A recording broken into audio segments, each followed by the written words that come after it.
அவரு அவரோட ஃபேன் நானு. ம். ஸோ ஃபர்ஸ்ட் டைம் வந்து கதை சொல்றதுக்கு அவரோட ஆஃபீஸ்க்கு ராவுத்தர் ஃபிலிம்ஸ் அங்க போறேன். ம். போன உடனே ஃபர்ஸ்ட்டு அவர் கேட்ட ஃபர்ஸ்ட்டு வார்த்தையே வந்து, ம். "சாப்பிட்டீங்களா?" ம். அவ்வளோதான். ஃபர்ஸ்ட்டு வார்த்தையே சாப்பிட்டீங்களான்னு. சாப்பிட்டேன் சார் நானு.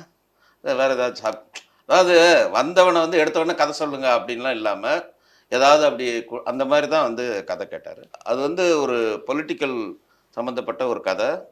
ஒரு சிஎம்ம மர்டர் பண்ற மாரி அந்த மாரி ஒரு கதை. அது அவங்க எல்லாம் ராவுத்தர் எல்லாமே உட்கார்ந்து கேட்டு, உடனே ஓகே. மோகன் ராஜன் சார் தான் கூட்டு போனாரு. ம். தரங்கை சண்முகம். 2 பேரும் இல்ல எனக்கு. ஸோ அவங்க தான் கூட்டு போனாங்க. கூட்டு போய் அங்கேயே ஓகே ஆயிடுச்சு. ஓகேன்னு வெளிய வந்து அப்படியே கட்டிப்பிடிச்சு உடனே டிஸ்கஷன். அப்பல்லாம் பெரிய ரூம்லாம் கிடையாது. ஆஃபீஸ்லயே தான். டிஸ்கஷனு அங்கேயே உட்காந்து அப்படியே டெவலப் பண்ணி ஐ மீன் டயலாக் ஃபுல்லா அப்பயே உட்காந்து எழுதணும். அவர் ரொம்ப க்ளோஸ் ஆனார் விஜயகாந்த் சார். ஆகி படம் எல்லாம் பண்றதுக்கு.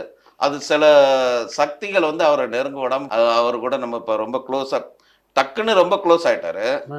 அதனால சில சீனியர் அவர் கூட இருப்பாங்கல்ல, அவங்கலாம் நம்மள நெருங்க விடாம கொஞ்சம்